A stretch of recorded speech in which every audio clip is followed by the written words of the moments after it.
இங்க வராரு. உங்களுக்கு திமுகவுக்கு காய்ச்சல் வந்துருச்சு அப்படின்ற ஒரு விமர்சனத்தையும் வச்சுட்டு போறாரு. 2 கேள்வி வைக்கிறோம் சார். அது எங்க பொருளாளர் பாலு அவர்கள் தெளிவா பதில் சொல்லியிருக்காரு. யாருக்கு காய்ச்சல் வந்திருக்குன்னு. அதனால அதிகம் நான் விளக்க விரும்பல.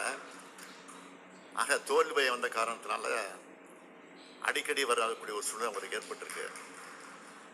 வரட்டும், வேண்டாம்னு சொல்லல. ஆனா இப்போ தேர்தல் நேரத்தில் வரக்கூடிய பாரத பிரதமர் தமிழ்நாட்டுக்கு மழை வெள்ளம் வந்தப்போ, சோதனை ஏற்பட்டப்போ வந்திருந்து மக்களுக்கு ஆறுதல் சொல்லியிருந்தா ரொம்ப மகிழ்ச்சி அடைந்திருப்பேன் சார். அப்புறம் இந்த திமுக தலைமையிலான இந்த இந்தியா கூட்டணியில வந்து தமிழகத்துல காங்கிரஸ் கட்சிக்கு கேட்கப்பட்ட தொகுதிகள் ஒதுக்கீடு செய்யப்படல என்ற ஒரு கருத்து ஒன்று அடிபடுது. அப்புறம் விடுதலை சிறுத்தைகள் கட்சியின் சார்பில் வந்து பொது தொகுதியானது கேட்கப்பட்டது.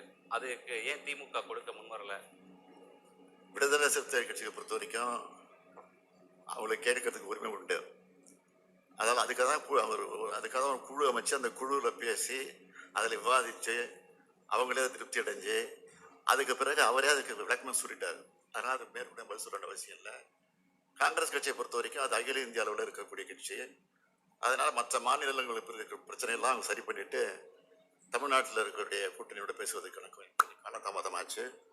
அதையும் சுமூகமாக தான் முடிச்சிருக்குமே தவிர வேறு ஒன்றும் இல்லை. 2 பேரும் உட்கார்ந்து பேசி ஆறாமரை பேசி பொறுமையாக தான் முடிச்சிருக்கோம் தவிர அவசரப்பட்டு ஆத்திரப்பட்டு அல்லது ஏதோ கோபதாபம் ஏற்பட்டு அப்படி முடிச்சதுங்கிறது நினைக்க வேண்டிய அவசியமே இல்லை.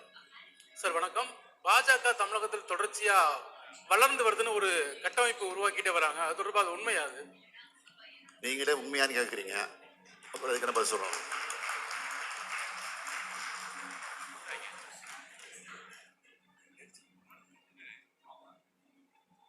வணக்கம். முதல்ல வாழ்த்துக்கள். ஏன்னா புதிய முகத்தை கொடுத்து அது இளைஞர்களுக்கு கொடுத்துருக்கீங்க.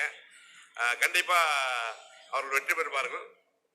பொதுவாகவே வந்து இந்த டைம்ல திமுக எல்லாருமே கார்னர் பண்ணி பேசிட்டு வர்றாங்க. இது வரைக்கும் உங்களோட இருந்தவங்களும் சரி, இப்போ வந்து அதை எப்படி எதிர்கொள்ள போறீங்க?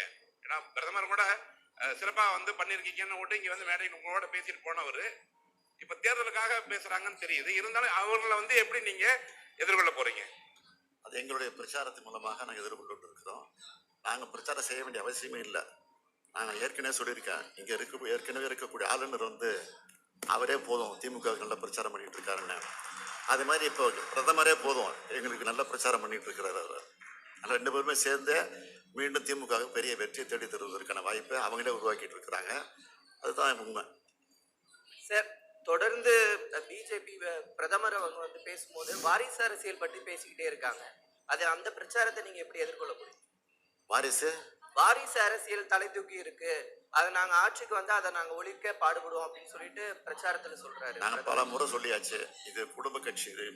இது வந்து திராவிட முன்னேற்ற கழகம் ஒரு குடும்ப பாச உணர்வோடு தலைவர் கலைஞர் அவர்களும் அண்ணா அவர்களும் ஆரம்பிச்சு வச்சிருக்காங்க.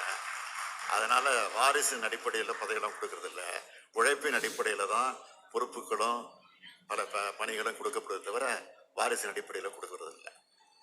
சார் வணக்கம். திமுகவோட தேர்தல் அறிக்கை எப்பவுமே பிற மாநிலங்கள் பின்பற்றக்கூடிய வகையில் அமைஞ்சிருக்கும். அதுக்கான வரலாறும் உண்டு. தற்போது வெளியிட்டிருக்கூடிய இந்த தேர்தல் அறிக்கையும் பிற மாநிலங்கள் பின்பற்ற வகையில் அமைஞ்சிருக்குமா? அப்படி இருக்கும்னா ஏதாவது முக்கிய அம்சமா பாக்குறீங்க? அதை பத்தி சொல்லுங்க. இல்லை, நான் வந்து ஷார்ட்டாக தான் படிச்சு சொல்லியிருக்கிறேன். என் முழுசா படிச்ச நேரம் இல்லை. அதனால புக்கு உங்கள்கிட்ட கொடுக்க போறாங்க, நீங்க படிச்சு பாருங்க. அதுல எல்லாமே நீங்க கேட்கிற அம்சம் அத்தனையும் இருக்கும். சார், அதிமுக கூட்டணி தற்போது வரையிலும் இன்னும் முடிவு செய்யப்படாமல் இருக்கு. திமுக கூட்டணி அனைத்துமே முடிவு செஞ்சு எல்லா வேலைகளும் முடிச்சிருக்கோம்.